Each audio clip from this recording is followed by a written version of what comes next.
There's a type of Dota 2 player the scene has always understood. The grinder. The one who watches replays until 3 a.m., who knows every creep wave timing, who wins through preparation and structure and discipline.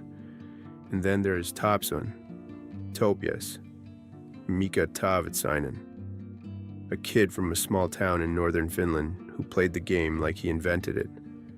Chaotic, unpredictable, impossible to prepare for. He walked into the international as a nobody. He walked out as a world champion. And then he did it again.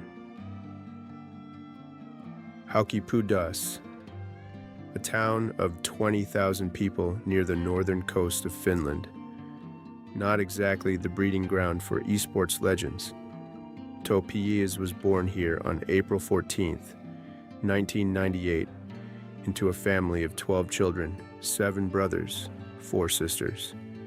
His parents were devout Laestadians. His father ran a construction company. Video games were not exactly the family's vision for Topias' future, but his brothers played Dota. They showed him the game when he was 8 years old.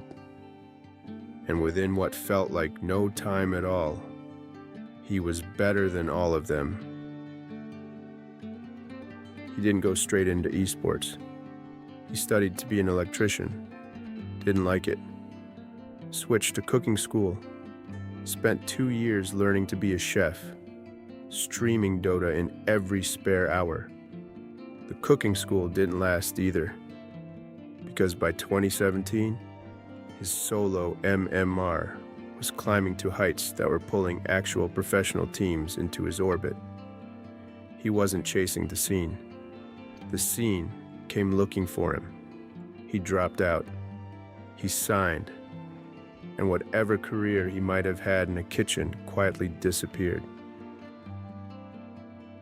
The teams that first picked him up, SFT Esports, 5 anchors, no captain, are names most Dota fans have already forgotten. But the leaderboard doesn't lie, and Topson's name on it was impossible to ignore. In June 2018, OG called. And here is where the story gets almost absurd. OG had just lost 3 core members of their roster weeks before the International 2018. Fly and S4, 2 of the most respected players in the scene, had left for evil geniuses. OG were scrambling. They needed a midlaner. They found Topson, a 20-year-old who had never played a major LAN event in his life, with a hero pool that analysts called questionable and a playstyle they couldn't quite classify. He was the definition of an unknown quantity. OG signed him anyway, because OG had to qualify through the open qualifiers, meaning they entered TI8 with no direct invite, no seeding advantage, no reputation as contenders. Every pundit, every analyst, every odds maker had them written off before the tournament even began. Topson himself said later that at the start of his career, he didn't think professional Dota was any different from pubs. He just played, and that might be exactly why it worked. The International 2018, Vancouver. Topson on that stage for the first time in his career, under lights, in front of thousands of people, against teams who had been playing at this level for years. And he was the highest kills per game mid at the entire tournament. He was aggressive in ways that defied preparation. He played heroes nobody expected on the biggest stage in the game. He made decisions in real time that teams had not drafted against, had not scrimmed against, had not seen on film, because they didn't exist on film. OG reached the grand finals against PSGLGD.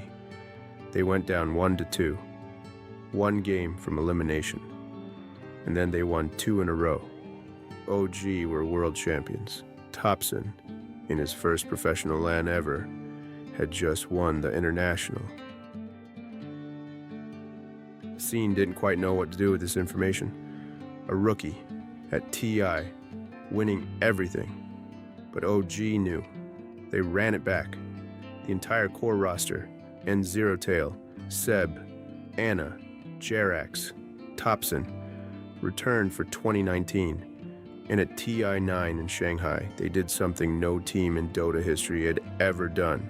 They won back-to-back, the first repeat champions. Topson was named tournament MVP. His kills per game average that year, 9.43, was the highest of any player at the event. He wasn't surviving the tournament, he was consuming it. What made Topson so genuinely difficult to play against wasn't just mechanics. It was unpredictability as a weapon. He'd pick Monkey King mid in a grand final. He'd go Invoker in a must-win game and do things with the hero that even Invoker specialists hadn't considered. His teammates spoke about him with a kind of baffled affection. Seb said once that Topson played mid in a way no one else could replicate, and that trying to coach him too rigidly would have broken what made him special. And Zero Tail called him a kid being taken care of by the team. Topson, years later, agreed. It felt like I was a child, and Zero Tail and Seb handled everything. I just played. After TI9, life changed. He married Mawar, his Malaysian-born partner. In September 2020, their daughter Rina was born, and Topson took a step back. Not a full retirement, but a shift in priorities that anyone with a family immediately understands. He kept competing. OG went through roster changes. TI11 didn't bring a third Aegis. There were stints with T1, reunions with old teammates in a throwback squad called Old G, and then Tundra Esports, where TI13 brought a third-place finish. Another stage, another deep run. One more reminder that this player, even years removed from his peak OG days, could still perform when it mattered. On September 24th, 2024, Topson retired from professional Dota 2. The reason was both simple and significant: mandatory military service in Finland. Every Finnish man serves. In January 2025, Topias Taavitsainen, two-time world champion, TI MVP, one of the most creative mid-laners the game has ever seen, reported for duty. Career earnings, just under $6 million. TI win rate, 100%. The only player in history to attend multiple internationals and never lose one. He came back to streaming in mid-2025. When asked about a competitive return, he was direct. No, never again. Career is done. And somewhere in Malaysia, a retired world champion is probably playing Dota 2 right now. Not for prize money, not for rankings, not for the crowd. Just because he loves it. Just like he always did.